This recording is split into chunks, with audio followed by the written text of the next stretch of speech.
Boa tarde a todos que nos assistem. Sejam bem-vindos a mais uma live do projeto Histórias nas Redes da Universidade Federal do Espírito Santo. O projeto História nas Redes, toda semana, excepcionalmente nas terças-feiras, às 17 horas, apresenta uma live reunindo alunos, ex-alunos e pesquisadores ligados ao programa de pós-graduação em História Social das Relações Políticas da Universidade Federal do Espírito Santo e convidados de outras instituições de pesquisa histórica do país. Nós gostaríamos de saudar todos que já chegaram, todos que estão presentes, cumprimentar os convidados que nós iremos apresentar aqui dentro de instantes, e informar que esse projeto é coordenado pelo professor doutor Sebastião Pimentel Franco, com apoio do professor Leandro Quintão, que sou eu, do Instituto Federal do Espírito Santo, e das doutorandas do programa de pós-graduação em História Social das Relações Políticas da UFES, Cíntia Costa e Jória Scolforo. Nós agradecemos de antemão o apoio da Pró-Reitoria de Extensão da UFES, que nos apoia com a divulgação do projeto, e a seção deste canal, que, por hora, você está navegando e conseguindo nos ouvir e nos assistir. Desse modo, nós te pedimos encarecidamente que você se inscreva nesse canal da ProEx UFES, aí no YouTube, no seu celular, no seu notebook, no seu computador, e siga as páginas no Facebook e Instagram, para que você fique sabendo da nossa programação e de outros informes que o ProEx e a UFES têm a informar a sociedade. Como te disse, eu sou Leandro do Carmo Quintão, graduado, mestre e doutor em História pela UFES, e faço parte da coordenação desse projeto. Hoje tive a honra de ser convidado para moderar a live Estrangeiros no Espírito Santo e Capixabas no Estrangeiro.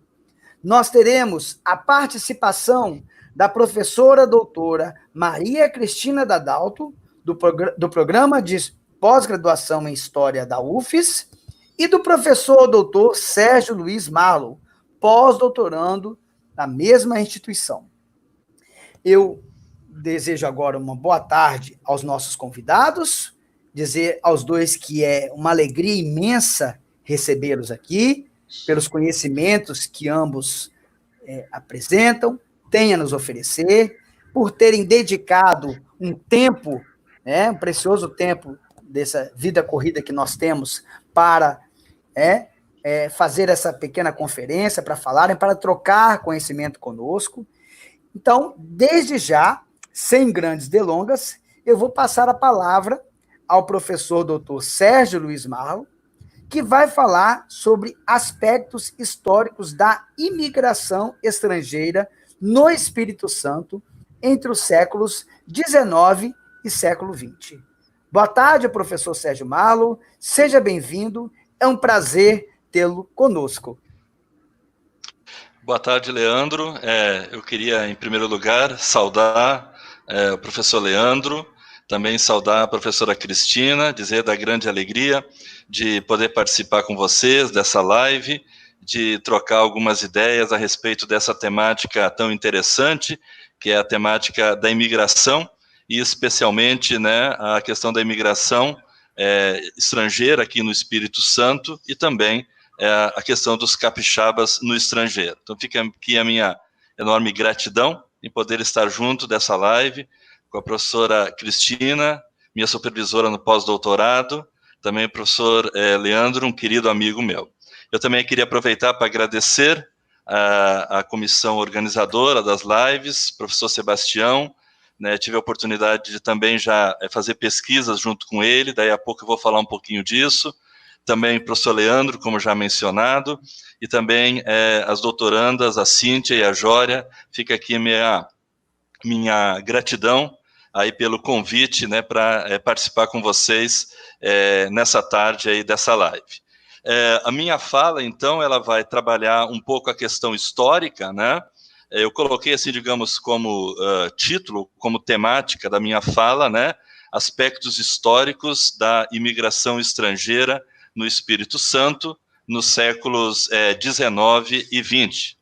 Meados do século XIX, né, a segunda década em especial, e as primeiras décadas do século XX. Mas antes de eu começar a falar propriamente na temática que eu me proponho a compartilhar com vocês, eu gostaria de trazer algumas considerações iniciais, né? Quando eu falo em imigrantes estrangeiros, eu vou especialmente dedicar a minha fala àqueles imigrantes que vieram na condição de trabalhadores livres, né? Para, então, província e depois, no século XX, né, na República, para o Estado do Espírito Santo, né? Eu entendo que é importante o estudo, né, a respeito dos portugueses, né, dos negros africanos também, né, vem também nessa condição, né. No entanto, né, eu vou trabalhar especialmente a questão, então, dos imigrantes europeus que vêm na condição de trabalhadores livres aqui para o Espírito Santo, né. Eu vou também tomar liberdade, né, de dizer, isso é uma coisa mais óbvia, digamos assim, né, eu vou pontuar algumas questões, né, referentes à imigração estrangeira aqui no Espírito Santo, né, mas é evidente que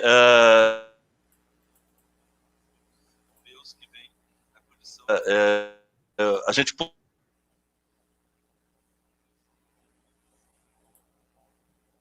live, a gente não tem como colocar todas as questões, né? Mas eu que pesquisando, ou tem ideia, né, tenho o desejo de pesquisar, né, a respeito dessa temática, né, da imigração. Aliás, fica até o convite, né? Depois acho que a professora Cristina também vai falar, nós somos do laboratório, né, de estudos do movimento migratório, né, da UFES, e sem dúvida, sem sombra de dúvida, existe ainda uma grande carência de pesquisas sobre migração, né, e aquele que se identificar com essa temática também está convidado, né, a participar. Só para fechar essa parte inicial, no meu pós-doutorado agora, sob a supervisão da professora Cristina, eu tenho trabalhado especialmente a questão, né, dos descendentes de imigrantes alemães, de origem ou de religiosidade luterana, e especialmente a questão, né, da chamada campanha de nacionalização do governo Vargas, né, ocorrido nas décadas de 1930 e de 1940, e especialmente a perseguição que ocorreu para com esses imigrantes, né. Eu vou trabalhar um pouquinho, vou falar um pouquinho depois na live sobre a minha pesquisa propriamente dita, né, mas eu aqui nesse momento eu apresento uma ideia mais geral, mais ampla, né, falando da imigração em traços mais gerais, justamente como um incentivo, né, para que a gente possa continuar trabalhando, né, essa questão. Eu gostaria de, dito isso, colocar, digamos assim, como duas questões norteadoras da minha fala nessa tarde, né? A primeira questão é: quem é o imigrante que vem para o Espírito Santo, né? A gente vai perceber aqui que nós vamos ter uma grande quantidade, no primeiro momento, de alemães, de germânicos, eu vou falar um pouquinho depois disso, né? Eu vou estou usando o termo agora de uma forma bastante genérica, mas vou explicar um pouco depois isso, né? E mais ao final do século XIX, nós temos uma presença muito grande de italianos, né? Mas a gente precisa lembrar também uma série de outras etnias, de outros grupos, né, que também vêm para o Espírito Santo, sírios, libaneses, poloneses, pomeranos, né, holandeses, entre tantos outros que vêm aqui para o Espírito Santo. Então, uma das minhas ideias que eu gostaria de compartilhar com vocês, exatamente diz respeito a quem é esse imigrante que vem para o Espírito Santo, né? E com destaque, então, especial, evidentemente, aqueles grupos com maior proporção, que seriam, num primeiro momento, alemães, e depois, no segundo momento, italianos, né? Também uma outra questão que eu gostaria de compartilhar com vocês é exatamente essa ideia, né, de quem é o bom imigrante, mas sempre apontando na visão do Estado brasileiro. Então, a gente vai perceber que no século XIX, né, a partir de 1847, quando vêm imigrantes para o Espírito Santo, né, o bom imigrante é o europeu, é o branco, é aquele que, no entender do Estado brasileiro, é o trabalhador, né? Esse é encarado como bom imigrante. Mas eu vou fechar a minha fala exatamente lembrando que essa ideia do bom imigrante, ela tem uma mudança de tom do discurso das autoridades brasileiras, especialmente, né, então, como eu falei, nas décadas de 1930 e de 1940, quando o imigrante italiano, o imigrante japonês, apesar de que aqui no Espírito Santo não tem uma expressividade tão grande, mas também, e principalmente o imigrante alemão, vai ser considerado, digamos assim, uma espécie de perigo à nação, na medida em que ele não se nacionaliza, né? Na medida em que, no entender das autoridades brasileiras, ele não caminha num processo de nacionalização, ele é entendido mais como um germânico, como um alemão no Brasil, do que necessariamente um brasileiro, alguém, né, que está aqui e tem a cidadania brasileira, né? Então, essas duas questões, digamos assim, eu gostaria de colocar como bases norteadoras, né, para o meu bate-papo, para a minha conversa com vocês nesse momento, tá? Eu queria pontuar, como eu mencionei antes, eu vou trazer algumas questões históricas, né? Quem sabe muitos que nos assistem já têm conhecimento desses dados, né? Mas eu penso que é sempre oportuno relembrá-los, especialmente também para aqueles que não tiveram acesso ou ainda não têm conhecimento, né, a respeito da imigração estrangeira aqui para o Espírito Santo, né?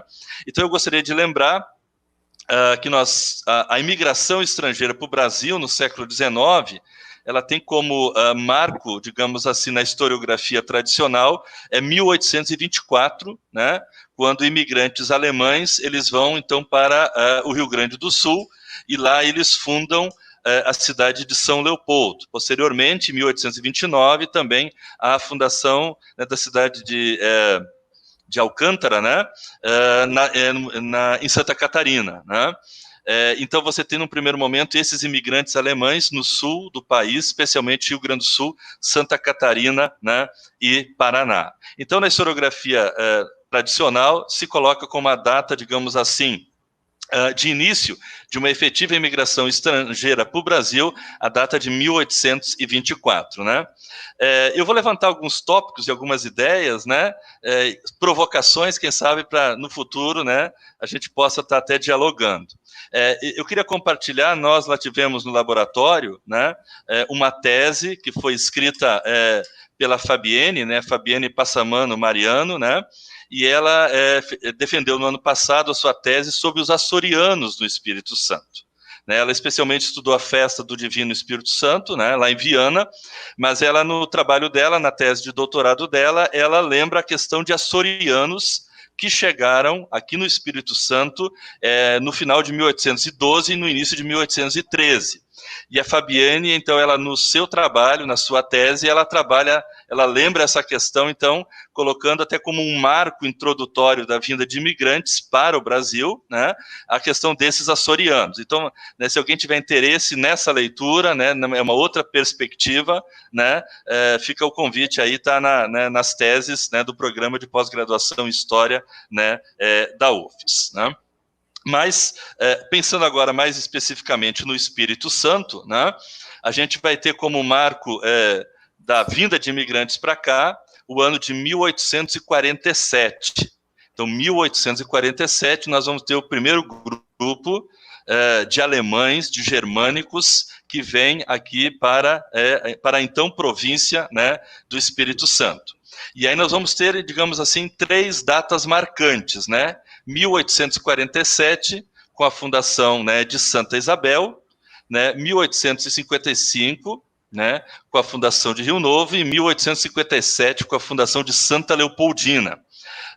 A professora Gilda Rocha, ela tem uma obra muito interessante, né, sobre a imigração estrangeira aqui para o Espírito Santo, né, e ela vai exatamente colocar essas datas, 1847, 1855 e 1857, né, e 1880, ela vai até 80, dizendo que essa é a primeira fase, né, da imigração estrangeira para o Espírito Santo, então também lembrando, né, colônias que surgiram, né. Castelo em 1880 também, seria a primeira fase. Eu vou me deter mais nas 3 primeiras colônias fundadas, né, 1847, Santa Isabel, 1855, né, onde nós temos Rio Novo, e 1857, onde nós temos Santa Leopoldina, né. Eu queria destacar aqui, por isso que eu comentei no início e queria reforçar então agora, né, quem são esses alemães ou esses germânicos que vêm para cá, né? Por exemplo, em 1847, nós vamos ter aqui, né, no estado, a chegada, né, destes imigrantes, né? São 163 imigrantes provenientes da região do Hunsrück e do Hesse, que é a região central do Reno, na Alemanha. Mas aqui um detalhe muito importante, né? A gente, digamos assim, de uma forma didática, a gente usa o termo alemães ou germânicos, né? Mas a gente precisa lembrar que, na verdade, nós não temos ainda uma Alemanha unificada naquela época. Na verdade, nós temos estados independentes, né? Então nós vamos ter imigrantes que vêm para cá provenientes do Hesse, da Saxônia, da Prússia, né? A gente usa o termo alemães no sentido geral, mas no sentido apenas didático, porque se a gente pensar bem, a gente vai ter diversos territórios alemães que são, em certo sentido, ainda independentes e que vão enviar, então, imigrantes, né, não só para o Espírito Santo, mas também para outras partes do Brasil, principalmente o Sul, né, e dentro dessa lógica aí. Eu estou dizendo isso porque aí a gente pode perceber uma primeira questão que é muito importante. Então, esses imigrantes que vêm para cá, apesar de, digamos assim, ter uma certa origem comum, eles vêm de regiões diferentes da Alemanha. E, de repente, né, isso causa, muitas vezes, também um choque cultural entre esses próprios imigrantes que vêm para cá, né? Então, acho que é muito interessante de se perceber, né? Não há uma padronização desses imigrantes germânicos que vêm, né, para o Espírito Santo, né? Vem de várias partes, né? E fora outros grupos, né, holandeses, luxemburgueses, né? Então você vai ter toda uma gama de imigrantes que vêm para o Espírito Santo nessa primeira fase, né? Como eu mencionei antes, já ocupando primeiramente a região do que hoje nós conhecemos como Santa Isabel, né, em 1847. Posteriormente também Rio Novo e também, né, Santa Leopoldina, né? Um outro detalhe importante que a gente precisa lembrar também é que esses imigrantes alemães que vêm para cá muitos são de origem, né, ou melhor dizendo, muitos professam a religião católica, né? Mas muitos, né, professam a religião protestante, a religião luterana. Então também é uma questão importante, né, de a gente relembrar, né, que você vai ter nessa gama de imigrantes que vêm para o Espírito Santo, né, a gente vai perceber exatamente que há disputas, né, religiosas também dentro desse grupo, né? Nós podemos perceber que você vai ter católicos, que você vai ter protestantes, e muitas vezes eles vão estar ali muito próximos dentro dessas colônias de Santa Isabel, de Santa Leopoldina e assim por diante. E isso vai causar também, né, certas dificuldades no trato desses imigrantes aí, né? Eu queria fazer um outro destaque ainda, lembrando essa primeira parte, né? Como eu mencionei para vocês, são muitos dados, muitas informações, então eu compartilho algumas, né? Eu sei que a história da imigração é uma história riquíssima, né? Mas compartilho algumas com vocês. Nós temos um relatório de um viajante estrangeiro que veio para o Espírito Santo em 1860. O representante, né, o cônsul suíço, né, representante da Suíça, o barão Johann Jacob von Schude. Ele faz uma visita, né, às colônias alemãs, especialmente as colônias suíças, né, digamos assim, que vem para o Brasil, e ele também vem para o Espírito Santo, né? E aí o relatório do von Schude é muito interessante. Por quê? Porque vem em 1860, né? Então ele vai visitar exatamente as três colônias, né? Santa Isabel, Santa Leopoldina e Rio Novo, vai visitar as três, e ele vai fazer um panorama geral dessas três colônias, né? Se alguém tiver interesse, o relatório, né, do barão von Schude, né, está no arquivo público do Estado do Espírito Santo, ali tem uma coleção fantástica, a coleção Canaã, né, e a questão de imigração, o arquivo público, ele tem um trato muito especial com essa questão, se alguém tiver interesse, ali encontra, né. Mas o von Schud, né, a gente vai perceber muito claro, né, ele vai fazer uma série de críticas, né, digamos assim, a situação desses imigrantes. O von Schud, ele vai fazer uma crítica muito forte ao governo, né, da então província, né, dizendo que, na verdade, esses imigrantes que vieram, eles não estão, digamos, sendo atendidos, estão em condições precárias, né, falta uma melhor organização das colônias, né, há uma série de problemas religiosos, como eu mencionei aqui, né, e há também problemas até na ordem médica, e aí eu queria até compartilhar. Eu tive a grata oportunidade, né, de trabalhar com o professor Sebastião num outro momento, né, no primeiro pós-doutorado, e aí a gente trabalhou ali a questão, né, das doenças entre os imigrantes, né, e o relatório do von Schud foi um relatório que nos auxiliou muito, né, e é muito interessante que o von Schud, ele vai dizer que os imigrantes, eles se encontram também numa condição bastante precária de saúde, né? Isso vai ser um detalhe muito importante, né? No futuro a gente descobre que na verdade há um problema muito sério de verminose, a ancilostomíase, né? Mas naquela época o von Schud ele dizia especialmente que há dois grandes problemas, né? Ele não tinha ainda essas referências, elas só vão surgir posteriormente, né? Ele vai dizer que os imigrantes encontram-se numa situação assim de saúde muito precária.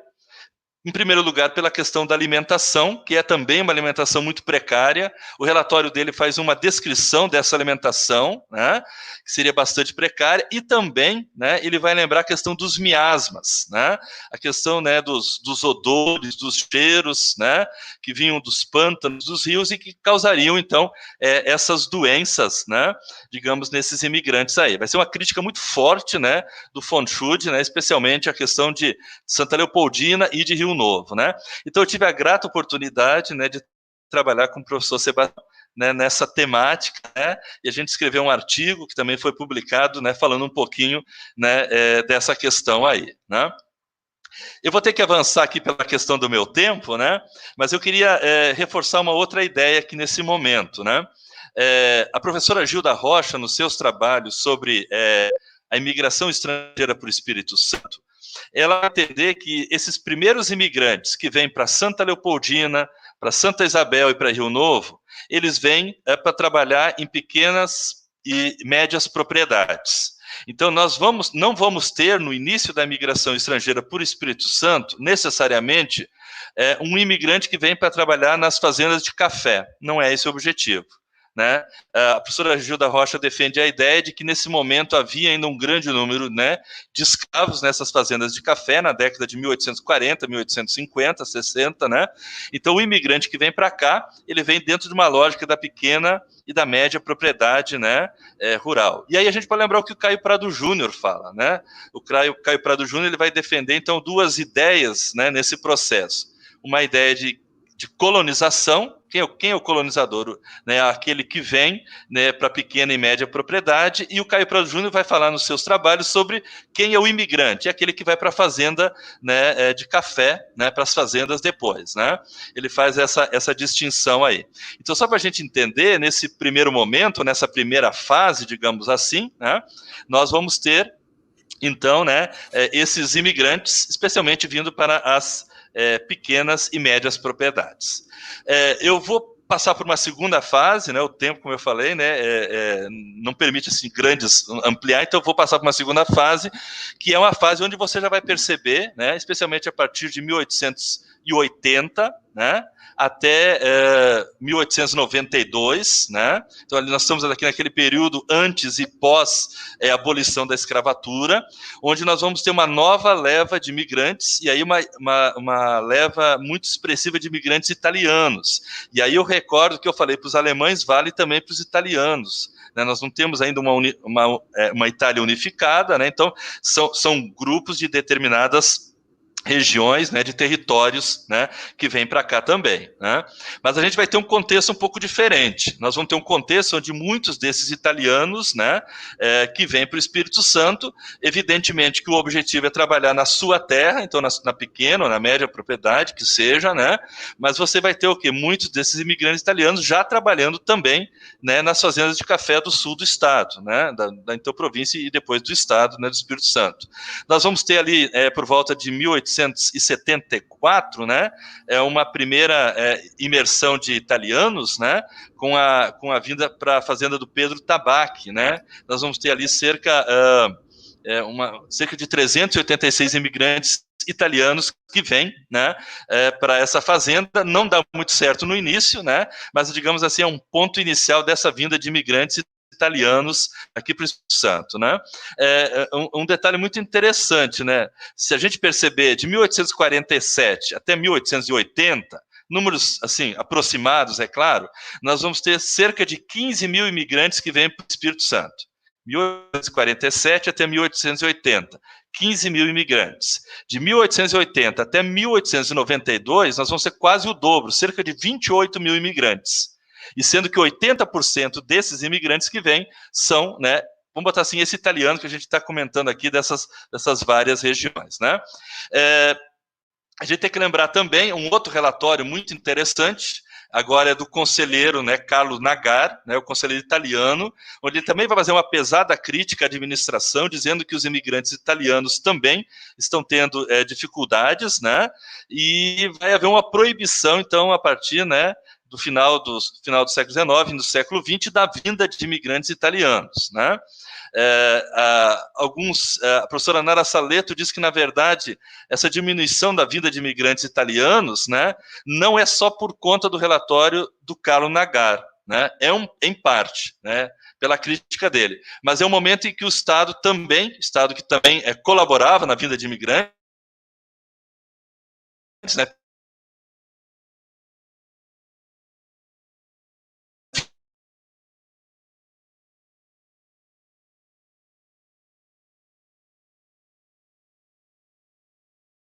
por problemas administrativos financeiros,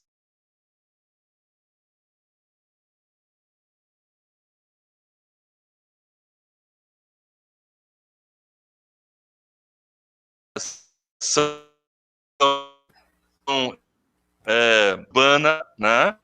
Nós vamos ter também pomeranos, nós vamos ter holandeses, então nós vamos ter, né, vários grupos, né, que vêm para cá, né? Digamos assim, aqueles que têm uma maior visibilidade são italianos e alemães, mas vamos ter uma série de outros grupos também, né, digamos assim, vindo para cá, né?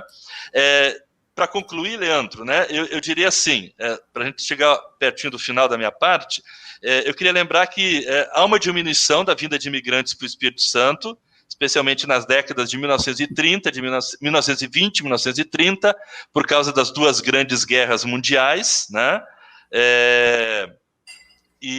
Então, né, essa diminuição da vinda de imigrantes. E aí eu queria destacar, né, para concluir, que é o fruto da minha pesquisa, né, que é exatamente a questão, digamos assim, né, de que aquele imigrante que era bem visto, né, o alemão, o italiano, né, quando chega a década de 1930, com Vargas, e a chamada campanha de nacionalização, né, a gente vai perceber, então, que, né, da parte do Estado brasileiro, há uma ideia de que esses grupos não estão se nacionalizando, né? Então vai haver uma perseguição muito forte aos descendentes, a alemães e italianos, mas principalmente já as gerações, né, a descendentes, né, de alemães e italianos aqui no Espírito Santo, né? E a gente vai então lembrar, né, que igrejas foram fechadas, que pastores, especialmente protestantes, foram presos, né? A gente vai lembrar, por exemplo, da Chocolates Garoto, o Maier Freund, ele é preso, né? O Henrique Maier Freund, né?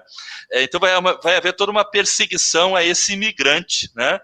Ou a esse descendente de imigrante também aqui no estado do Espírito Santo. O Espírito Santo foi o segundo estado a nacionalizar, a aderir à campanha de nacionalização. primeiro foi Paraná, depois o Espírito Santo, né?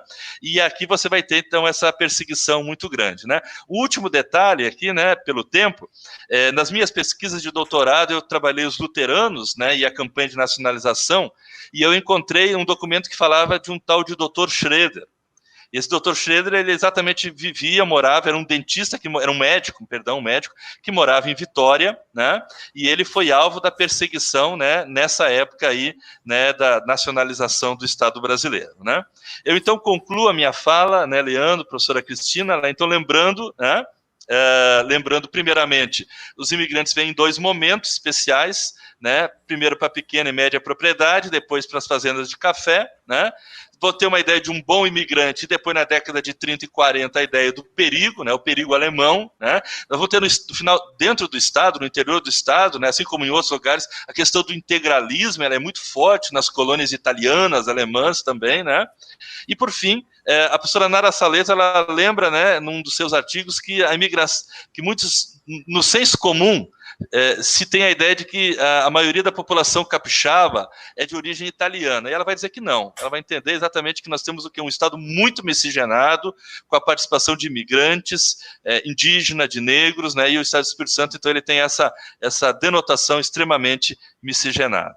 Eu agradeço aí pela oportunidade, né, de compartilhar um pouquinho das minhas pesquisas aí. Leandro, muito obrigado.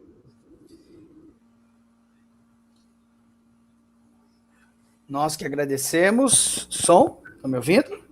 Ok. Obrigado. Professor Sérgio Malo, nós que agradecemos o privilégio de te ouvir, né? E enquanto o senhor falava, fermentaram em algumas perguntas que daqui a pouco nós já deixamos avisados aí ao nosso público que está assistindo a nossa live, que dentro de instantes essas perguntas serão todas respondidas.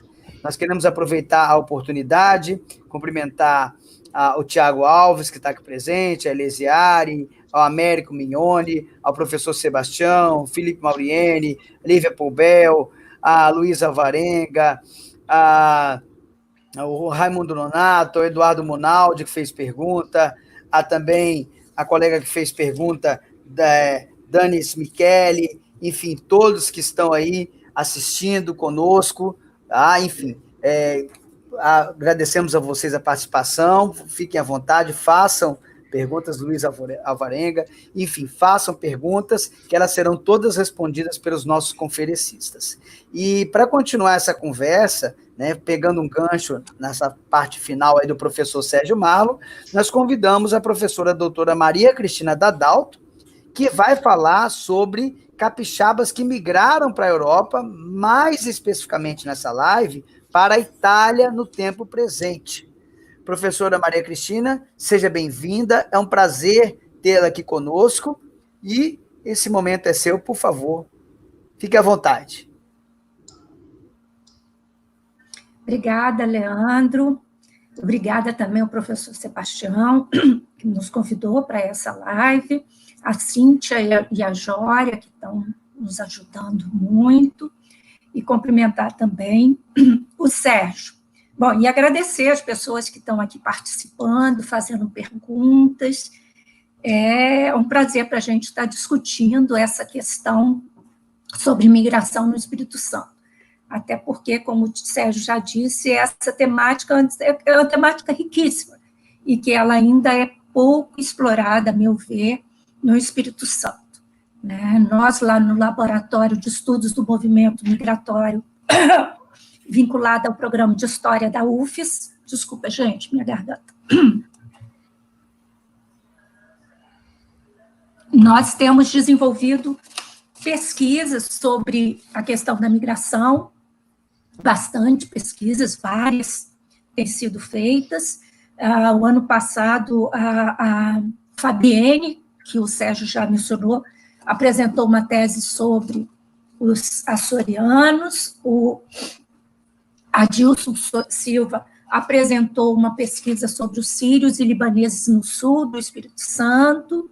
São 2 teses muito ricas e que mostram bastante essa história, e além de outros trabalhos que já vêm sendo desenvolvidos, a dissertação da Márcia, que falou da Márcia Batista, que falou sobre a formação de Aracê, enfim, nós estamos com muitos trabalhos sendo desenvolvidos, e a gente quer mais participações. Então, quem quiser, quem se sentir à vontade, basta nos procurar, que a gente terá o maior prazer em trabalhar com vocês e a discutir, debater, o que quer que seja.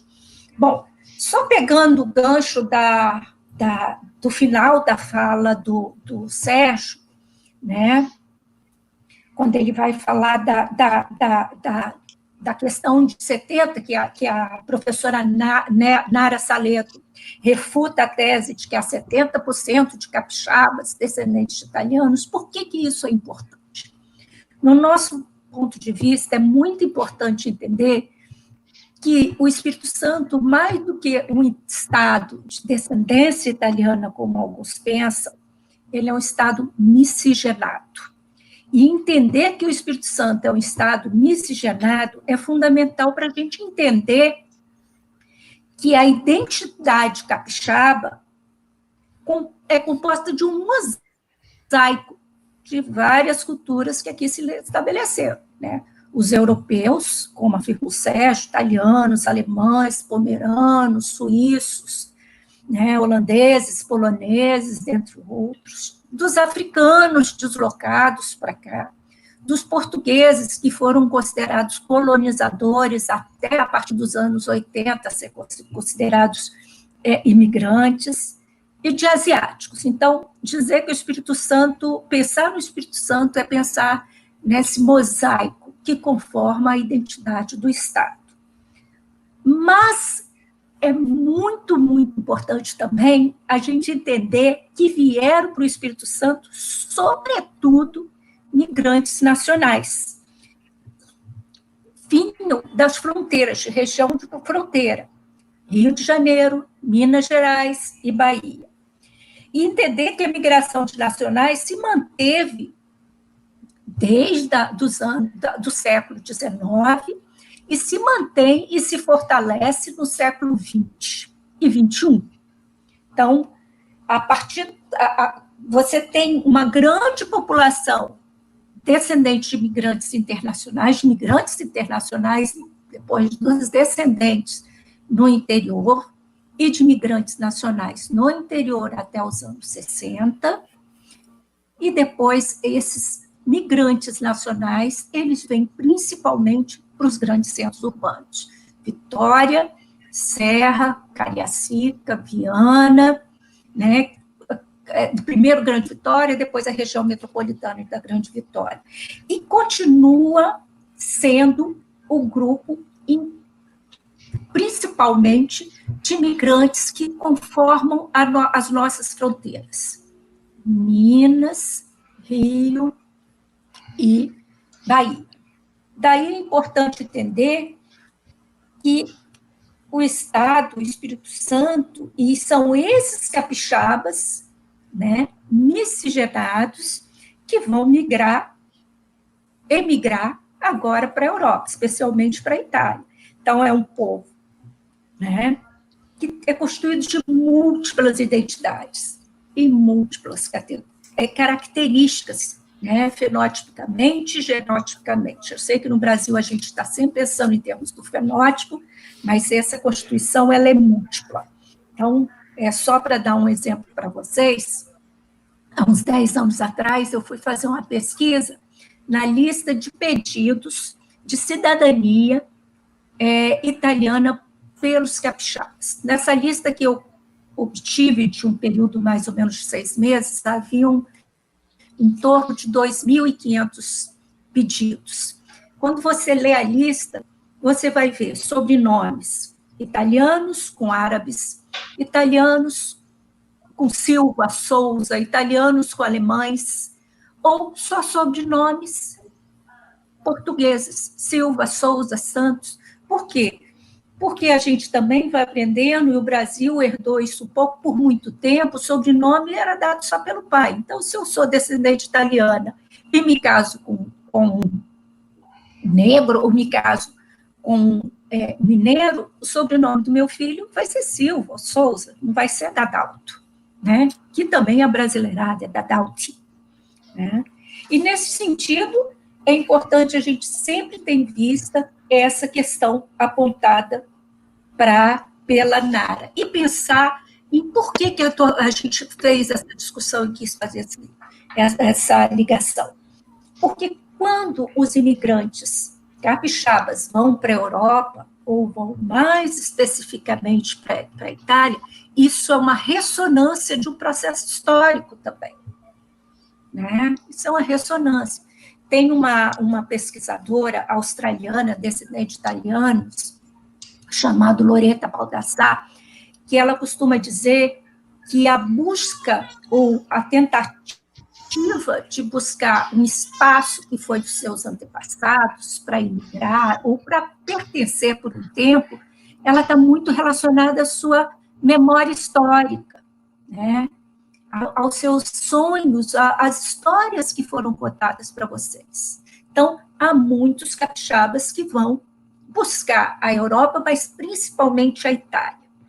Então, especificamente sobre a questão da imigração de brasileiros para o estrangeiro, eu quero aqui dar um contorno geral.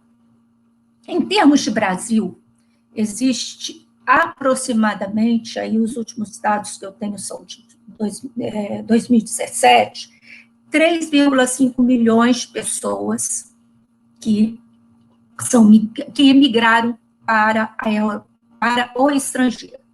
A maioria absoluta vai para os Estados Unidos e depois para a Europa. Quais são os lugares que eles vão para a Europa?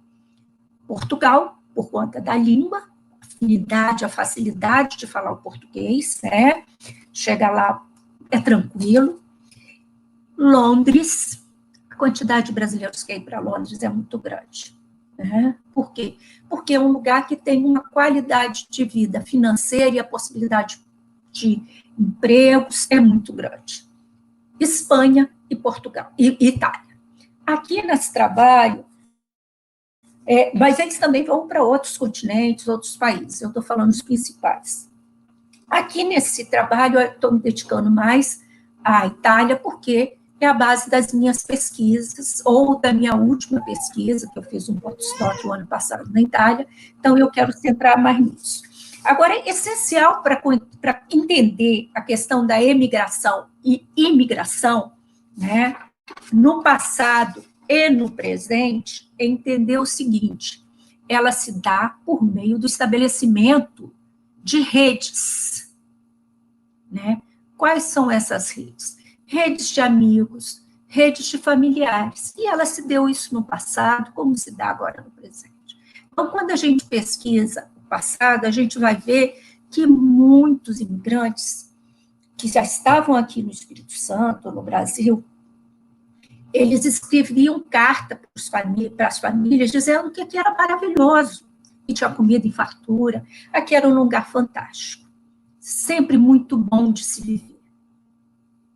Se a gente trouxer para o presente, a imigração também se dá por rede, né? Eu vou para lá porque, em geral, a primeira imigração, tá, gente? Porque, às vezes, as pessoas vão, emigram, retornam, estou falando no presente, e emigram de novo. As questões são muito diversas, e aí eu acho que nessa live não vai dar tempo para a gente explicar isso agora. Daí, é importante a gente entender essas redes por conta disso, porque as pessoas estão estabelecidas, elas falam com quem está lá no outro lugar. Naquela época, no século XIX, e até final quase até 1980, essa comunicação era principalmente por carta, né? Primeiro muito tempo, depois o tempo também começou por telefone, quando se pôde, e agora ela é muito imediata. Então, as redes sociais mudam essa relação. Mas as pessoas continuam fazendo uma coisa que é muito interessante. Elas estão no seu país, elas saem do seu país de origem, vão para o seu país de destino, mas continuam, a maioria absoluta delas, dizendo que a vida lá é muito boa, mesmo que não seja. Por quê? Porque é muito difícil ele dizer para um amigo, para um parente, que está passando dificuldades, né? Ou que ele está sofrendo preconceito, etc. Então, são muitos fatores que implicam nisso. Mas a gente sempre deve deixar claro.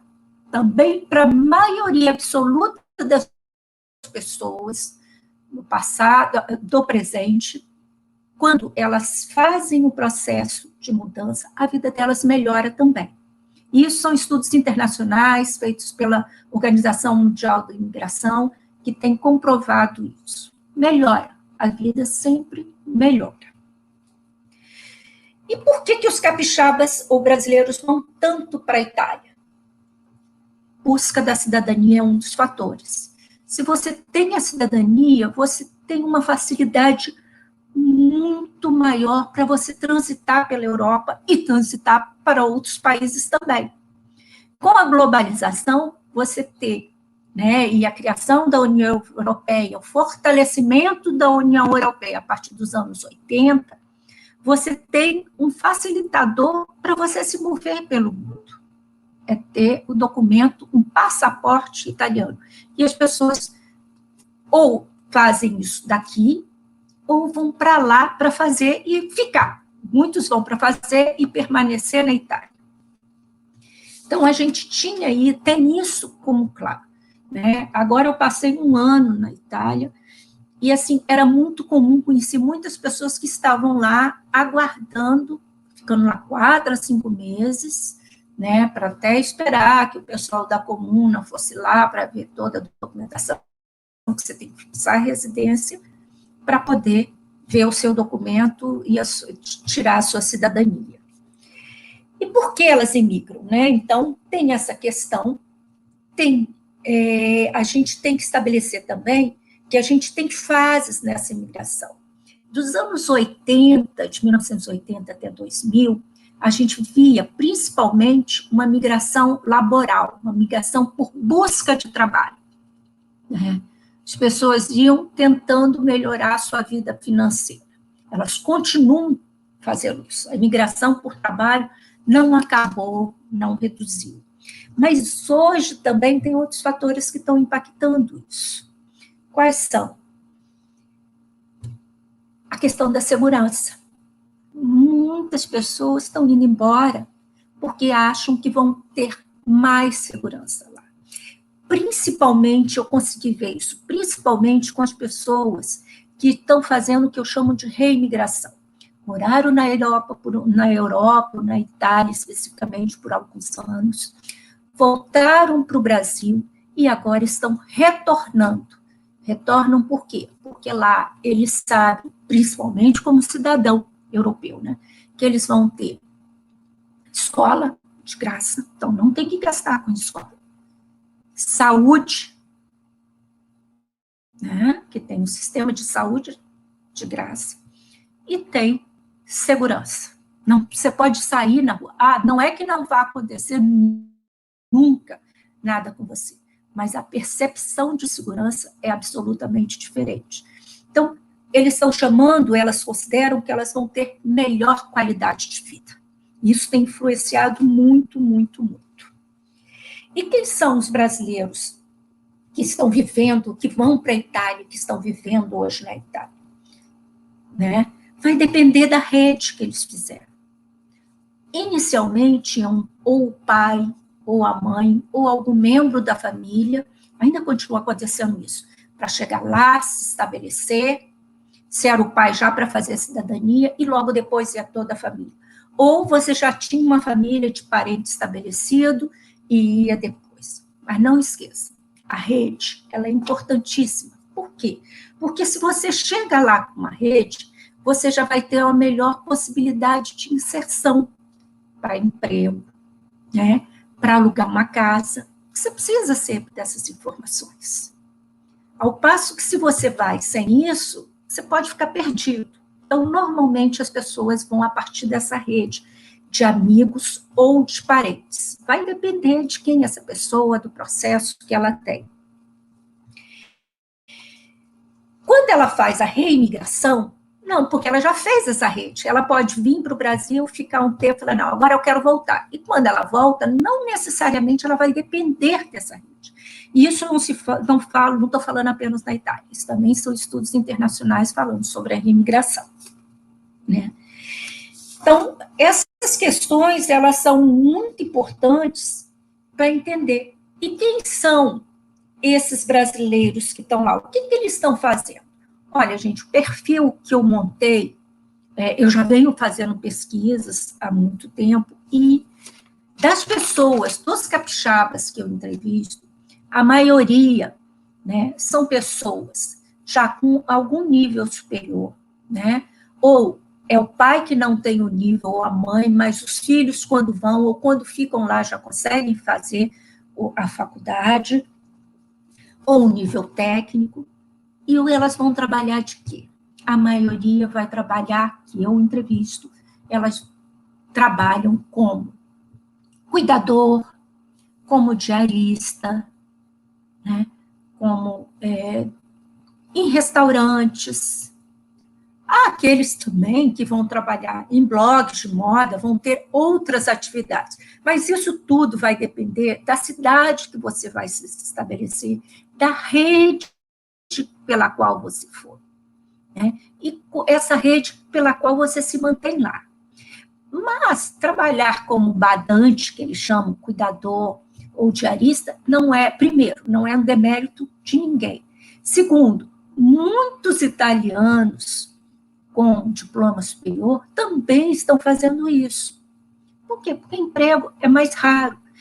Então, o fato de você ir e ter essa atividade não significa isso tudo, né? Não significa um malefício. Não. A vida é boa. Eu tive uma entrevistada, eu acompanhei, e aí eu fiz não só o trabalho de entrevista, que eu trabalho com história oral, mas também o trabalho etnográfico, acompanhando essas pessoas, indo para a casa delas nos finais de semana, e, assim, é uma pessoa que tem uma vida muito tranquila, tem um barco, né? Tem barco, o marido é pescador, e ela é cuidadora, tem um barco dos finais de semana, ela mora ali em Veneza, eles têm um barco, né? Tem um padrão de vida razoável, que aqui ela ganhando 1.000 euros, aqui no Brasil ela não teria essa vida. A gente não pode, de modo algum, comparar os 1.000 euros lá com transformando em 5.000 reais aqui. Por quê? Porque é uma condição absolutamente diferente. 1.000 euros é que ela tem para viver lá, sem pagar escola, sem pagar isso. Então, ela consegue ter um carro, ela consegue sair à pizzaria uma vez por semana, que é um hábito dos italianos, ela consegue fazer as organizações dela, na casa dela, no final de semana, então ela consegue ter uma vida muito interessante, né? Que, se você colocar os padrões daqui, nem sempre é possível. Qual é o grande ônus disso? O grande ônus é você estar longe de toda a sua história biográfica. Você está longe das suas famílias, dos seus amigos, de tudo que você deixou. É lógico que você está reconstruindo lá. E aí que se dá também o grande problema. Eu saí daqui, deixei os meus parentes aqui e fui para lá. O que eu ganho e que eu perco com isso, né? Eu tenho uma vida para continuar. E se eu volto, eu também sinto falta daqueles que ficaram lá, daquela vida de lá. Então, esse sujeito, ele passa o tempo pensando na vida de lá, na vida de cá, até tomar uma decisão. Eu fico aqui, eu vou para lá. Ou, quando está lá, não me adaptei aqui, eu quero voltar para lá. E isso não é só a Itália, qualquer país, né? Então, voltando à questão da ida para a Itália e a questão da recuperação de quem somos nós, dessa identidade capixaba e das ressonâncias, por que isso é tão importante a gente entender, e para eu concluir a minha fala?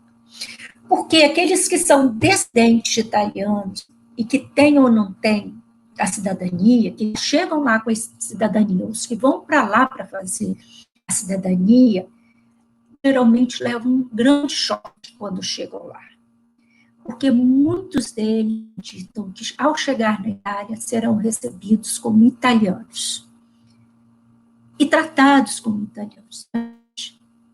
É um brasileiro. Nós somos brasileiros. Nós já temos essa identidade híbrida.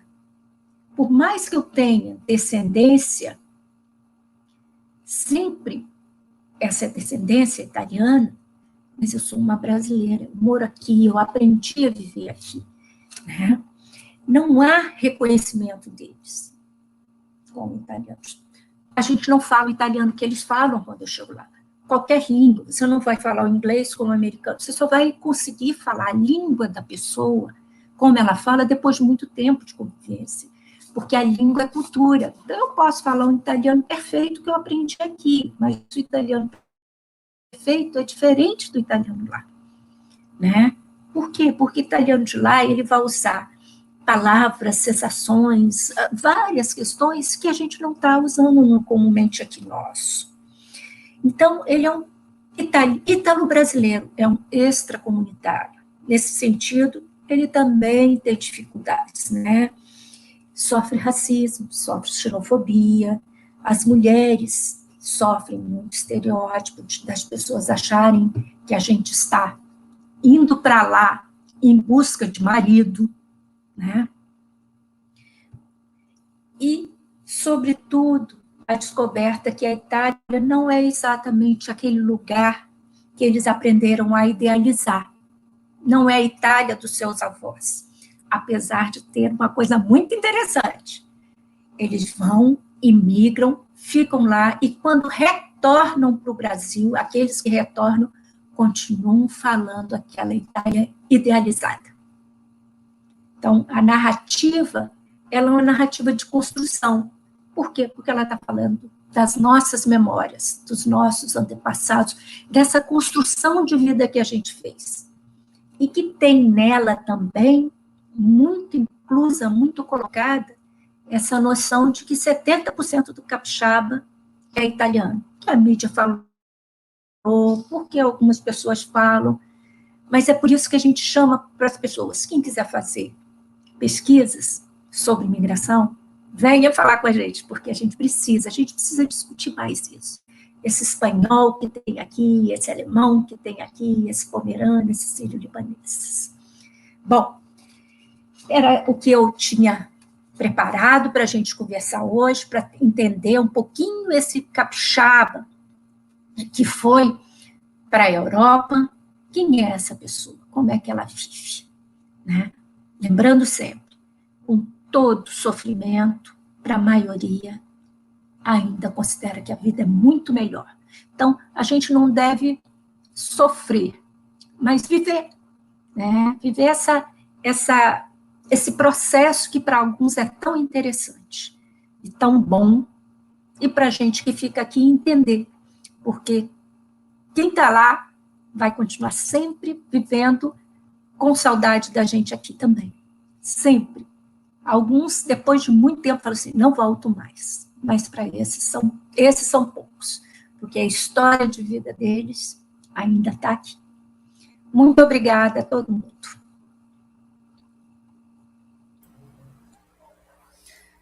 Muito bem, professora. Agradecemos a sua brilhante participação. É muito interessante como as duas falas, elas se complementam, né? Tanto a fala do professor Sérgio, quanto a fala da professora Maria Cristina, né? Num processo que, obviamente, tem especificidades, mas que se inicia num projeto de imigração no século XIX e que tem uma série de desdobramentos que perpassa o século XX e leva a diversos caminhos, e um deles é o retorno, não o retorno, perdão, é esse descendente daquele imigrante que veio para cá, né, e que vai buscar as suas supostas raízes italianas, né, uma nova identidade e tudo mais. Eu, na verdade, só chamo 2 pontos que nós temos algumas perguntas aqui, eu nem ousaria fazer perguntas para não ofuscar as perguntas que nós temos aqui dos nossos participantes, que hoje são uns 30 participantes, felizmente, temos casa cheia, né? Mas uma observação na fala do Sérgio é a questão da imigração como um projeto, que é um projeto centenário do Plano de Afirmação Regional, que é um plano que o Muniz Freire chamava de alevantamento provincial, que, na verdade, a historiografia tende a considerá-lo como o criador, mas ele, na verdade, ele é o arauto desse plano, um plano que emerge com Silva Pontes, e que a imigração é uma pedra fundamental, que é o povoamento e o crescimento econômico da província a partir do povoamento com o imigrante. E tem que ser europeu, né? Porque não pode ser chinês, não pode ser asiático, isso foi debatido nesse período, né? Então, chamar a atenção desse ponto que foi falado pelo professor Sérgio, mas como isso está dentro de um macro projeto, que é o que o Muniz Freire chamava de alevantamento provincial e que ganha corpo ao longo do século XIX, né? Como um projeto de Estado, podemos dizer assim, eu não sei se eu estou sendo anacrônico nesse termo, né?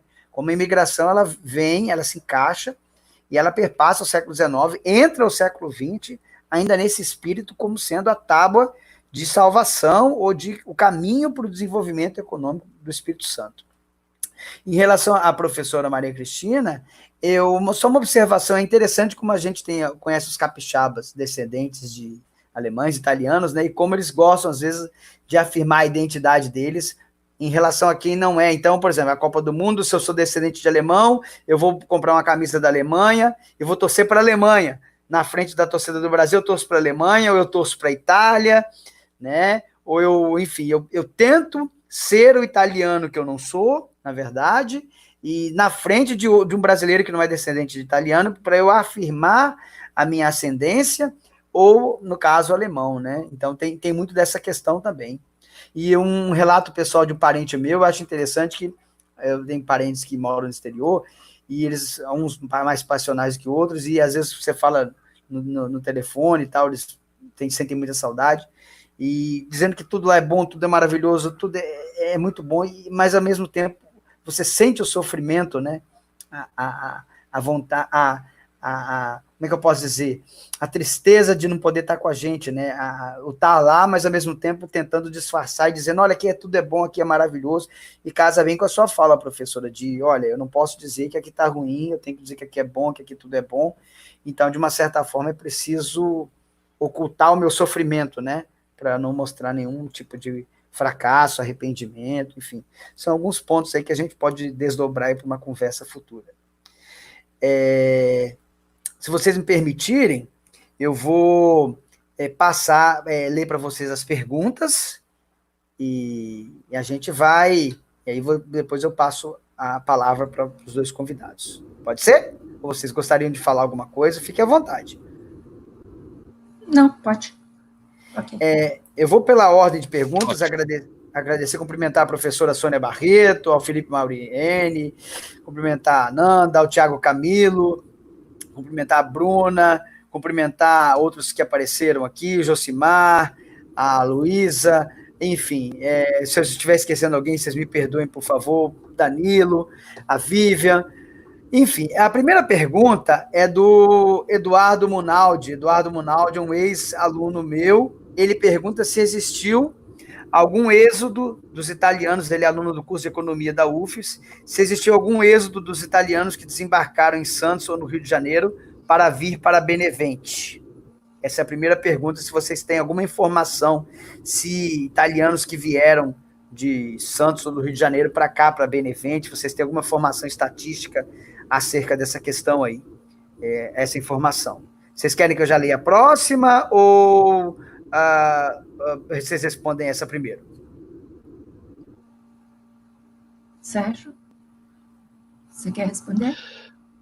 Pode ser, assim, o que eu poderia dizer é aquilo que a professora Cristina falou. Há muitos temas e muitas questões, né, que ainda estão em aberto. Acho que essa é uma questão interessante.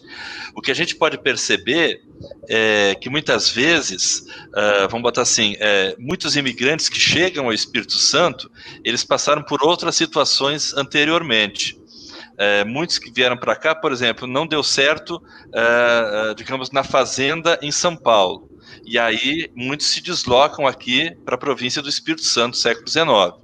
Eu não tenho assim uma informação precisa exatamente dessa questão, mas eu acho que é perfeitamente possível, né, situações onde você tem imigrantes que vão ou para o Rio de Janeiro ou para São Paulo e que depois, posteriormente, vêm para cá em virtude de algum contratempo nessas províncias, então. Até mesmo aqui, se a gente olhar, muitos imigrantes que vêm aqui para o Espírito Santo, no regime, especialmente agora na grande fazenda, né, naquele regime de parceria, muitas vezes eles ficam descontentes com, digamos, o acordo feito e eles, então, abandonam essas fazendas, né? Eu lembro que nas aulas que a gente teve até sobre imigração na UFES, a gente ficou até, surgiu uma dúvida, uma questão a se responder, para onde vão esses imigrantes que vêm para trabalhar nas fazendas de café, mas que entram em desacordo com o dono da fazenda de café, e para onde eles vão, né? Qual é a situação deles?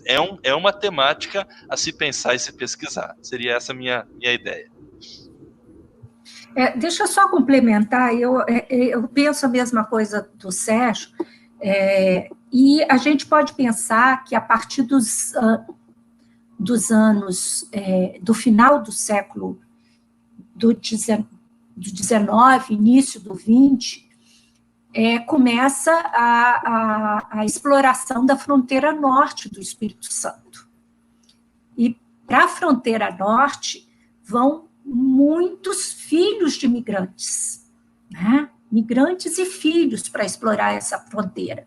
E como a imigração sempre teve a imigração a gente pode pensar a partir da capilaridade dela, dessas redes de capilaridade. Então, se eu tinha parentes ou amigos ou notícias sobre essa questão dessa exploração da fronteira norte, seja para a retirada da madeira, seja a questão de você... seja a questão da retirada da madeira, seja a questão da produção do café, vieram muitos para cá também. Então, vêm e voltam. E não podemos esquecer também, nos anos 60, com a erradicação do café, 168 mil brasileiros, capixabas, descendentes ou não de imigrantes, saíram do Espírito Santo. Então, são dados importantes, porque aí eles vão para onde? Eles vão para outras regiões do país. Eles vão para o sul, muito provavelmente vão a partir das suas redes de contato, né, familiares. Por isso que a gente tem data alta aqui, tem data alta lá no sul ou lá no norte do país. A gente vai ter, porque teve uma série de processos, né, em rede que sempre envolveram esses sujeitos. Muito bem. Só já complementei. Ótimo, muito obrigado. Vamos à segunda pergunta, a pergunta da Dani Simikeli. Ela pergunta se existem pesquisas acadêmicas sobre os surtos de varíola e febre amarela no Espírito Santo nesse período pós-abolição.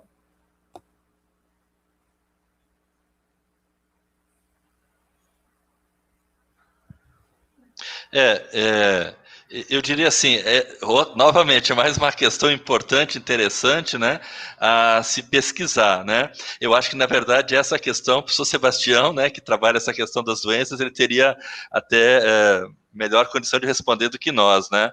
É uma questão a se pensar. As minhas pesquisas, quando das doenças entre os imigrantes, eu fiquei muito na questão dos imigrantes alemães, né, e naquelas primeiras colônias, né. Então, essa questão é uma questão a se pensar e se pesquisar, né, teria que se ver direitinho.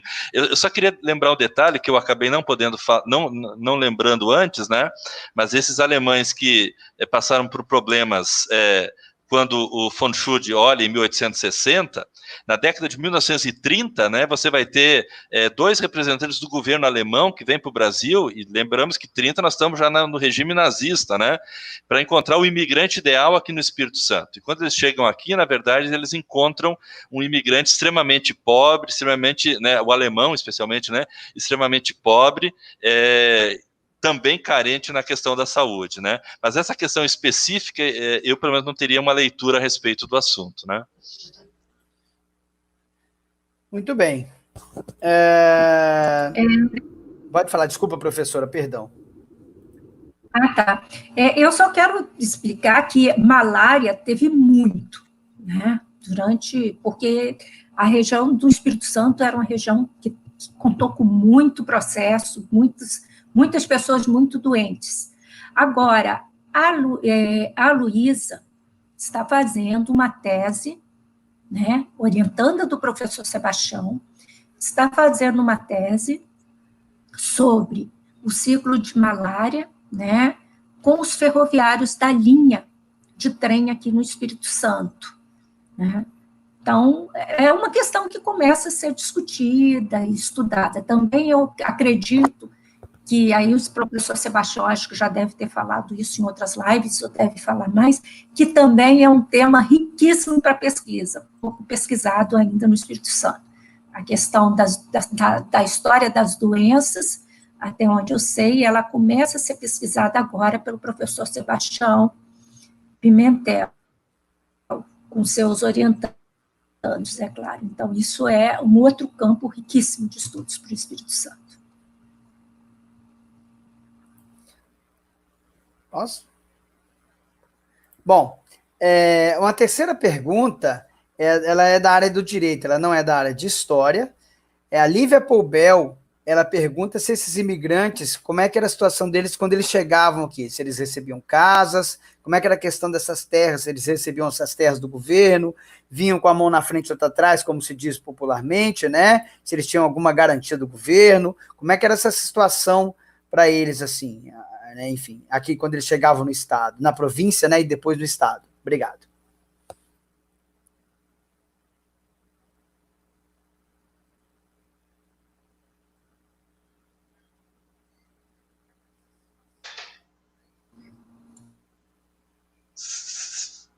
Você quer responder, Cristina? Quer que eu responda?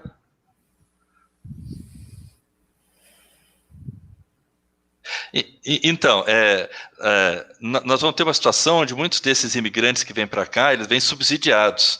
No primeiro momento, eles vêm até subsidiados pelo governo federal, né, pelo estado, e depois até pelo governo estadual, né, o governo da província, né. Na maioria dos casos, eles recebem um lote de terra, né, e também, digamos assim, é prometida a esses imigrantes, né, assistência básica, assistência médica, assistência religiosa, né, uma quantia para comprar, digamos assim, aqueles instrumentos para a terra, né. Isso é o que é prometido. Quando eles chegam aqui, na verdade, a gente percebe que isso não acontece, a realidade não é essa. Então, muitos imigrantes, eles são colocados, no primeiro momento, eles vão nessa área rural, Santa Leopoldina, Santa Isabel, né, para que eles chamam de áreas de um barracão, onde ficam juntos, lá e depois a terra é dividida. Os lotes de terra, melhor dizendo.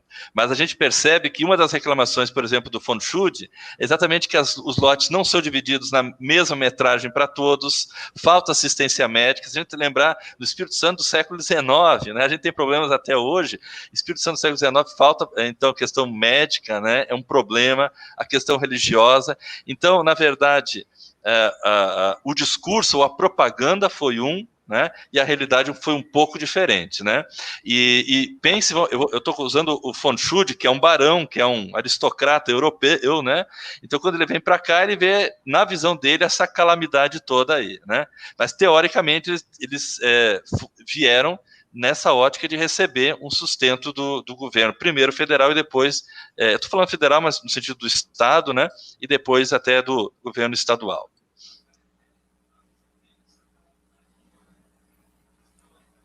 Podemos seguir para a próxima? A quarta pergunta. Vamos lá. O Felipe Mauriene pergunta, afirma que no jornal A Gazeta consta, eu acho que aí a professora Maria Cristina vai ter que se desdobrar. É bem para a live dela, embora o Sérgio também possa ajudá-la nessa daí. Consta que 65% dos capixabas são afrodescendentes. Que fundamentos há nisso? Pergunto aos convidados, por gentileza. Com vocês. Olha, eu acho que isso parte do mito da identidade capixaba ser italiana, né? Então, se a gente pensar o seguinte, cerca de 1,7 milhão de pessoas no Espírito Santo, no último censo do IBGE, se declararam, ou 48,6% dos brasileiros se declararam pardos. 1,5%, 42,2%, brancos, e 293 mil negros, 0,8% amarelos e 9 mil indígenas. Eu acho que os dados já mostram isso, né? É que sempre no Espírito Santo a gente teve uma discussão muito centrada na imigração estrangeira, né? E quando algumas pessoas falam, por exemplo, que a professora Nara Saleto, puta tese de 70% ser descendente de italiano, está num texto, naquele livro Os Imigrantes, que ela faz a apresentação. Então, às vezes, estão em documentos que não circulam tanto, né? O que a gente precisa fazer é discutir isso, mais, pensar mais e avaliar, né? Porque é tudo um desejo, e é um desejo que se manteve também a partir da ideia do embranquecimento da população. Isso se manteve, vieram os italianos. Tem uma situação que aconteceu em Santa Teresa, na região de Santa Teresa, no século XIX, que os italianos falam que eles não querem o outro lá. E quem era o outro para aqueles italianos que chegaram? Os brasileiros. Então, isso se mantém, de alguma forma, ainda na fala e na imaginação das pessoas. Isso precisa ser desconstruído. Vai ser desconstruído como? À medida em que a gente estudar mais e mais a questão imigratória, à medida em que a gente conversar com os professores da rede pública, da rede privada, que se entender que o Espírito Santo é um estado múltiplo, não é um estado exatamente colocado pela maioria de italianos. Então, é uma construção que a gente tem que fazer ainda, desconstruindo. Os jornalistas, eles provavelmente já falaram a partir de fontes a eles colocadas, né? Então, eu acho que é um processo. A desconstrução disso, que aí é um processo de longo prazo. Se a gente pensar, olha só, eu vou pegar aqui, só um minutinho, gente. Entrada de imigrantes estrangeiros no Espírito Santo, de 1812 a 1973. Nos anos de 1812 a 1814, entraram 250 imigrantes. De 1840 a 1850, 166. De 1851 a 1860, 2.222. 61 a 70, 942. 71 a 80, 11.583. 81 a 90, 8.629. 91 a 1.900, 23.093. Depois disso, de 1901 a 1910, 831. De 11 a 20, 600. De 21 a 1930, 1.347. De 31 e 40, 2.496. A maioria poloneses que vieram naquele projeto de colonização de Águia Branca. 41 a 50, 1.427. 51 a 60, 433. 61 a 63, 12. E sem referência, ano de referência, 124. Esses são dados do Arquivo Público do Espírito Santo. A população do Brasil, do Espírito Santo, desculpa, gente, ela era, de 1910, 209.783 pessoas. Em 2019, 3,9 milhões de pessoas. Como é que a gente vai entender que com essa quantidade de imigrantes estrangeiros, por mais que eles tivessem filhos, né, a gente pode dizer que 68% da população do Espírito Santo é italiana, ou descendente italiano, né? eu acho um pouco difícil. Vieram vários imigrantes, a maioria italiana, a maioria.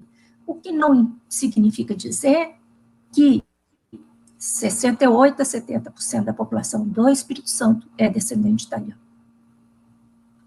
no meu ponto de vista.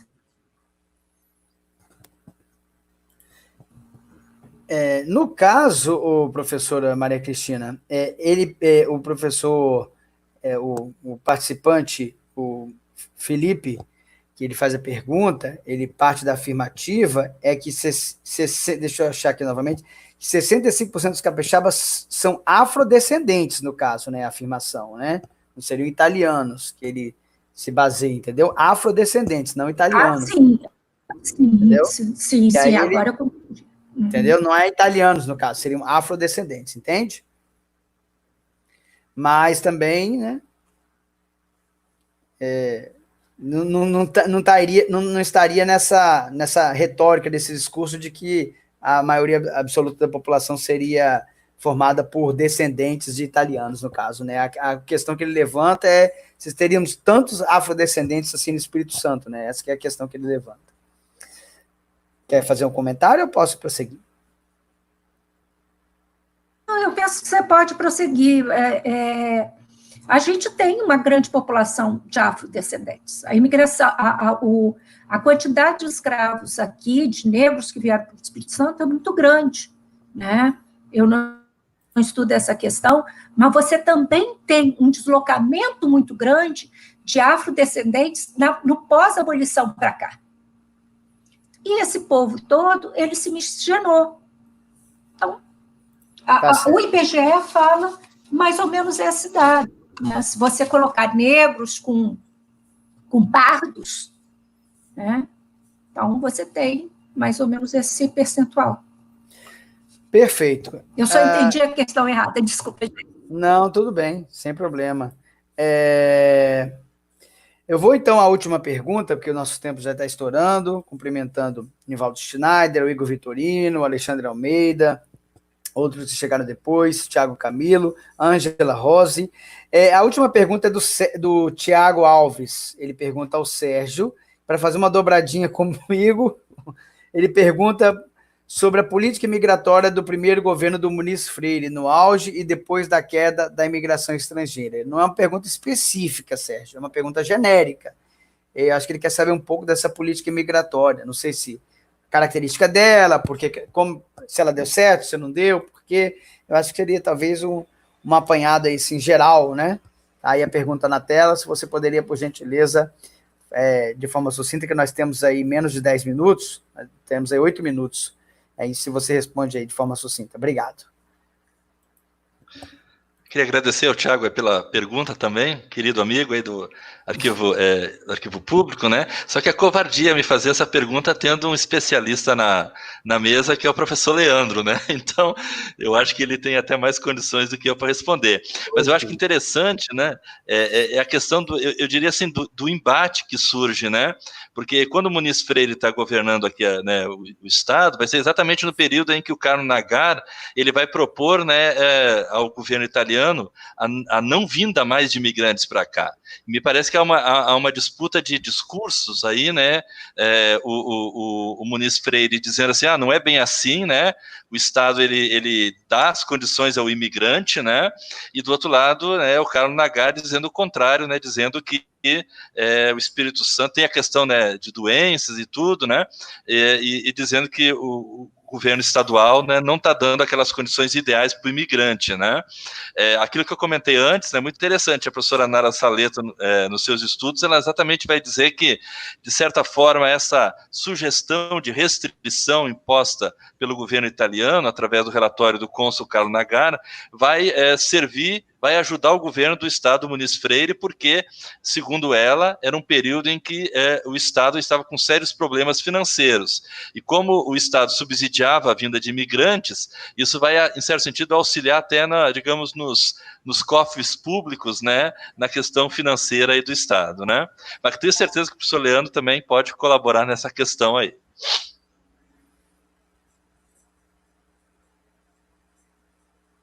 Seria isso, professor Leandro. Ok, muito bem. Eu estou aqui no papel de moderador, eu não sei se eu posso falar, mas eu estou um pouco constrangido de falar pelo papel que estou, eu não queria ofuscar a fala dos dois colegas, mas basicamente o que eu poderia, assim, não preparei a fala, porque mesmo quando a gente faz um doutorado sobre um assunto, a gente tem que voltar a estudar, né? Mas a grande questão que eu chamo a atenção é a lógica da imigração, que eu chamei a atenção mais cedo, né? Dentro de um grande plano de afirmação regional, né? O Muniz Freire ele não olha a imigração pela imigração, ele olha a imigração como parte de um sistema complexo que vai levar o Espírito Santo à condição, até a expressão de um colega que fez dissertação sobre o primeiro governo dele, o Jones Ribeiro, a primeira grandeza, um estado de primeira grandeza, né? Então é importante ver a imigração como um processo pertinente a essa questão. E a imigração ela vai ter problemas no Estado, principalmente por causa da crise fiscal que o Estado passa, que vai refletir diretamente na popularidade, no capital político do Muniz Freire. A proibição do Carlos Nagar, ela é forte, ela é séria, mas o se não existe em história. A gente não fala, se fosse isso, se fosse aquilo, né? Mas eu tenho a intuição, né? Não é uma intuição, mas eu desconfio que, caso o Estado não tivesse a crise fiscal, ele teria passado como um rolo compressor por cima da proibição do Carlos Nagar e teria continuado vindo imigrantes à torta e à direita para o Espírito Santo e a imigração teria sido em maior quantidade, inclusive, né? É uma pequena contribuição aí para não ofuscar a fala dos nossos convidados aqui, pelo amor de Deus. E Leandro, e só um detalhe, né? Interessante essa ideia da vinda do imigrante como progresso, né? Para alavancar, como você falou. Isso, né? O Muniz Freire usa e antes também é usada essa ideia. Então, o imigrante é um daqueles que colabora nesse processo de avanço, né? Seria isso. Exatamente. O Muniz Freire teve a formação influenciada pelos novos liberais, Joaquim Nabuco, Rui Barbosa, a ideia do modelo de imigração dos Estados Unidos, da Argentina. Ele fala isso lá no Império, no jornal dele. Ele vê a imigração italiana como uma referência. Ele não vê com bons olhos a imigração chinesa, a imigração asiática, né? Então ele olha com bons olhos a imigração italiana. Então tem todo um perfil, todo um estereótipo. Não pode ser qualquer um que tem que vir para cá. Tá certo? O modelo são os Estados Unidos da América, tá certo? Então você tem toda uma linha de pensamento, de raciocínio que ele constrói ao longo do século XIX para fundamentar o seu pensamento de imigração, que casa com esse grande projeto de centralizar a economia no Porto de Vitória, de construir as estradas de ferro, né? Por isso que a questão do imigrante ela é tão conectada com a estrada de ferro, né? E esse trabalho aí que eu já estou ansioso para ler da colega aí sobre imigrantes e estrada de ferro aí é muito interessante, porque o imigrante e a estrada de ferro eles estão abraçados dentro de um mesmo projeto, né? Enfim, falei demais, não era o dia. Eu só queria fazer um complemento, que é interessante essa ideia do imigrante como um trabalhador e etc., porque quando eu fiz a minha tese de doutorado, e eu fiz sobre a indústria do vestuário de Colatina, entrevistei muitos descendentes de imigrantes italianos que construíram aquele polo, e aí a ideia que se constitui é que os italianos, ou os descendentes italianos, são trabalhadores. Eles são bons porque eles são sempre muito trabalhadores, é um povo trabalhador. Então, só para a gente ver como esse ciclo está sempre atuante, essa questão das ideias, esse ethos, ele é tão presente até o presente, né? Os italianos é um povo trabalhador, e a gente ouve isso com muita constância ainda entre a população, principalmente se você for para o interior do estado. Só queria fazer esse complemento, porque me lembrou dessa questão. Obrigada. Disponha. O Tiago Camilo, o professor, é meu colega do IFES, ele fez mestrado, acho que em extensão rural na Federal de Viçosa, e ele estudou doenças em imigrantes no interior do Espírito Santo. A dissertação de mestrado dele está disponível, acho que no programa de pós-graduação em extensão rural da Federal de Viçosa. Eu tive a oportunidade de baixar, mas infelizmente a gente baixa, guarda, e não tive oportunidade de ler ainda, né? Mas ele pede para divulgar, quem tiver interesse, estudar um pouquinho sobre a questão de doenças e imigrantes. Tiago Camilo, é um colega meu, professor do IFES, pediu para divulgar o trabalho dele, para quem quiser ler um pouquinho da pesquisa dele, tá certo? Alguns professores gostariam de fazer alguma consideração antes de encerrarmos, enfim, que estamos estourando o tempo, temos um minutinho. Não, eu só queria agradecer novamente a vocês e agradecer as pessoas que participaram, eu acho que foi muito bacana. Obrigada. Bom final de tarde para vocês. Da minha parte também, minha gratidão é pelo convite e pela participação de todos. Muito obrigado. Nós que agradecemos, em nome aqui da comissão organizadora do projeto História nas Redes, né? Nós agradecemos a participação dessas duas feras que estão estudando os imigrantes aqui no Espírito Santo, né? Lembramos que esse é a segunda live do projeto, e está sendo aí apoiado pela ProEx UFES, a quem nós também agradecemos. Agradecemos a todos que participaram conosco, né, fazendo perguntas, comentando, incentivando, dando apoio, ao pessoal aí que está nos bastidores, a Cíntia, a Jória, que também nos apoiaram, e queremos fazer um convite. Terça-feira, semana que vem, às 17 horas, nós teremos uma outra live. Vocês vão ter uma semana para descansar da gente, tá? A live é intitulada Santas Casas de Misericórdia no Espírito Santo e Assistência, com os professores André Luiz Nogueira, Luciene Carla Correia Francelino, e o moderador, o professor Sebastião Pimentel Franco, vulgo Tião, nosso professor Tião, tá? Sempre às terças, às 17 horas. Compareça, prestigie, faça perguntas.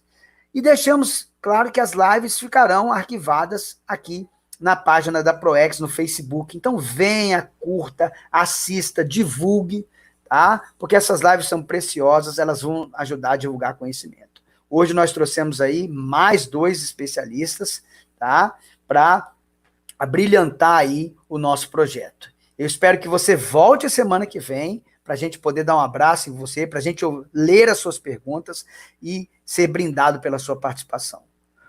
Sérgio, Cristina, um abraço, um prazer reencontrá-los, satisfação enorme, um grande abraço a todos, uma boa noite. Um abraço, Neide, prazer tê-la aí conosco, viu? Tchau, gente.